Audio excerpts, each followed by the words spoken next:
திமுக காங்கிரஸ் கூட்டணியானது நேற்றைய தினம் இறுதி செய்யப்பட்டிருக்கு. 28+1 அப்படிங்கிற கணக்கில் கையெழுத்து போட்டிருக்காங்க. இது எப்படி நடந்தது? இந்த கூட்டணி பேச்சுவார்த்தை முடிஞ்ச உடனே தமிழ்நாடு முதலமைச்சர் ஐயா ஸ்டாலின் அவர்கள் வந்து இப்படி ஒரு சைன் காட்டுறாரு, முடிஞ்சு அப்படிங்கிறாரு. முடிஞ்சு அப்படிங்கிறது வந்து காங்கிரஸ் திமுக கூட்டணி முடிஞ்சா இல்லை காங்கிரஸ் வரும்னு காத்திருந்தவங்களுடைய அரசியல் முடிஞ்சா அப்படிங்கிறது தெரியல. முடிஞ்சு அப்படின்னு சொல்லியிருக்காரு. அவர் கூட சாதாரணமாக சொன்னேன், இப்போ வைரலாக போயிட்டு இருக்குன்னு சொல்லி இன்னைக்கு காலைல கூட ஏதோ ஒரு கூட்டத்தில் பேசியிருக்காரு. இந்த கூட்டணி வந்து சாத்தியவே படாது. எப்படியும் காங்கிரஸ் வந்து தாவேகோட போயிடும். ஏன்னா ஆட்சியிலும் பங்கு அதிகாரத்திலும் பங்கு எங்களுக்கு வேணும். 1967க்கு பிறகு தமிழ்நாட்டில் நாங்கள் ஆளவே இல்லை. ஏன் நாங்கள் தமிழ்நாட்டில் ஆளக்கூடாதா, நாங்கள் முதலமைச்சர் ஆகக்கூடாதுன்னு சொல்லி காங்கிரஸில் கழக குரல்கள், குறிப்பாக மாணிக் தாக்கூர் அவர்கள், ஜோதிமணி அவர்கள், அதே போல் பல்வேறு பிரவீன் சக்கரவர்த்தி போன்றவர்கள்லாம் காங்கிரஸ்குள்ள கடந்த 2 காலமாக புகைச்சலை போட்டு நமச்சலை உருவாக்கிட்டே இருந்தாங்க, புரட்சி பண்ணிட்டு இருந்தாங்க. ஆமாம், புரட்சி பண்ணிட்டு இருந்தாங்க. அதற்கு எதிர்வினையாக திமுகவை சார்ந்தவர்களும் சமூக வலைதளங்களை எதிர்வினையாட்டினாங்க.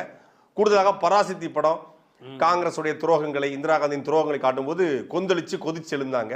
அதன் தொடர்ச்சியாகவே இது நடந்தது. தாவேகாவும் கொண்டாடி தீக்க ஆரம்பிச்சது.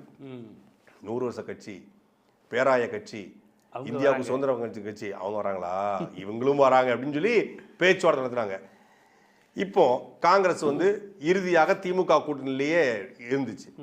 நாம ஏற்கனவே சொல்லியிருந்தோம், தாவேகாவை பயன்படுத்தி காங்கிரஸ் ஒரு 3 சீட்டை வந்து அதிகமாக இருக்கு. அதாவது ஊருக்குள்ள போனியாகாத முத்துன கத்திரிக்காயை நான் வந்து பாளையங்கோட்டை சந்தையில் வித்துருவேன், மேலப்பாளையம் சந்தையில் வித்துருவேன், பேப்பர் போட்டுறேன் ஐக்குவாங்க, ராசா வண்டியை விட்டுருவேன் அப்படி வரல பரதேசி படத்தில் அதர்வா, ராசா வண்டி விட்டுருவேன், அது மாதிரி நான் வந்து வித்துவிடுவேன்னு சொல்லி வித்துருக்காங்க. எங்க திமுக கொண்டு போய் வியாபாரம் பண்ணிட்டாங்க அப்படின்னு தான் எல்லாரும் நினைச்சிட்டு இருக்காங்க. ஆனா இதுக்கு பின்னாடி ஒரு சுவாரஸ்யமான கதை நடந்திருக்கு. என்னது? காங்கிரஸ் ஏன் தாவேகால போலன்னு நீங்க நினைக்கிறீங்க? நீங்க சொல்லுங்க, உங்க பாயிண்ட் ஆஃப் வியூல. அங்கே போனால் சுத்தமாக முடிஞ்சு போயிடுவோம்.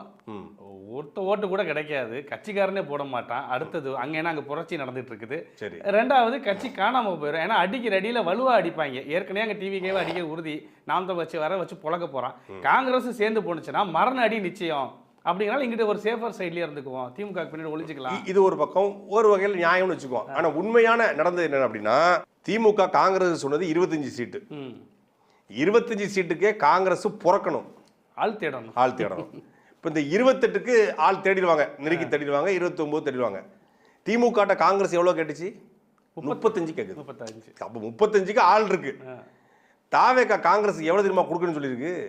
70 சீட்டு. ஐயோ, 70 சீட்டுக்கு அவன் ஆள் பிடிக்கிறதுக்குள்ள நாடாளுமன்ற தேர்தல் வந்துடும், சட்டமன்ற தேர்தல் முடிஞ்சு. இப்போ 70 சீட்டுக்கு ஆள் பிடிக்கிறது பிரச்சனை இல்லை. இப்போ நீங்கள் ஒரு எடுத்துக்காட்டுக்கு காரைக்குடி தொகுதியை காங்கிரஸ் ஒதுக்குறாங்க. ஒரு எடுத்துக்காட்டுக்கு திருச்சியில் ஏதோ ஒரு தொகுதியை காங்கிரஸ் ஒதுக்குறாங்க. திருச்சியில் காங்கிரஸ்காரன் என்ன இருக்கானா, அதெல்லாம் காலாவதியாகி பல வருஷம் ஆச்சு. வேலுசாமின்னு ஒருத்தர் இருக்காப்புல, ஒரு ஒரு பெரிய காங்கிரஸ்ல பழந்தொண்டர், காமராஜர் கூட வேணுன்னு. அந்த வேலுசாமிக்கு காங்கிரஸ் சீட்டு கொடுப்பாங்களா? எப்படி கொடுப்பாங்க? இப்பதான் விஜய்க்கு வந்து ஜாபூர் பண்ணிட்டு இருந்தாப்ல, ஃபுல்லா உட்காந்து 2 மாசம் விஜய்க்கு வந்து விஜய் அப்படிப்பட்டவர் இப்படிப்பட்டவர், தம்பி ஆதவர்ஜுனா அப்படிப்பட்டவர், அவருடைய சாதிய பாசத்துல சாதிய வெறியில ஆதவர்ஜுனாவுக்கு ஜானரகிசாமி கிட்ட டீகாஸுக்கு செலவு கொடுத்த உடனே வேலுச்சாமிக்கு வந்து அதுக்கு வேலை பார்த்துட்டு இருந்தாரு. அவருக்கு எப்படி சீட்டு கொடுப்பாங்க? எனக்கு திருச்சியில காங்கிரஸ்காரன் தெரிஞ்ச ஒரு ஆள், அந்த ஆள் தான். அது மாதிரி நீங்க ஒவ்வொரு மாவட்டம் எடுத்தீங்கன்னா அங்கேயே 2-3 போட்டி இருக்கும். இவனுக்கு கொடுத்தா அவன் வேலை பார்க்க மாட்டான், அவனுக்கு கொடுத்தா எவ்வளவு வேலை பார்க்க மாட்டான், ஆள் கிடையாது. என்ன நடந்திருக்கு அப்படின்னா 70 சீட்டுனே பதறிட்டாங்க. 70 சீட்டு வேணாங்க, 70 சீட்டு எவ்வளவு வேணும்? 30 கொடுத்துட்டா நான் வேற மற்ற வச்சு நான் எப்படி பிடிக்கிறது, நான் எங்க ஆள் பிடிக்கிறதுன்னு அவன் கதற. யாரு? விஜய் தரப்பு 70 சீட்டை வாங்கிக்கோங்க, எங்க கிட்ட ஆள் இல்லாம தாங்க உங்களை கூப்பிடுறோம், நீங்க வாங்கிக்கோங்கன்னு அவங்க சொல்ல. இல்ல எங்களுக்கு 35க்கு மேல ஆள் இல்லையா, சொன்னா புரிஞ்சுக்கையா அப்படின்னு. 35 ஓண்ட கொடுத்தா மீதி 35 எங்க கொண்டு கொடுப்பேன்? ராகுல் காந்தி எல்லாத்தையும் கொண்டாந்து நிப்பாட்டணும். ஆமா, எல்லாத்தையும் நிப்பாட்டணும். இவங்க 70 கொடுத்தா இவங்களுக்கு 35 கொடுத்துட்டாங்கன்னா மீதி 35க்கு அவர்கிட்ட ஆள் கிடையாது. 234 அவருக்கு ஆள் கிடையாது. அங்கங்க சும்மா ஒரு சோப்லாம் அங்கேயும் போட்டுக்கிறபடியே போட்டு வச்சிருக்காங்க.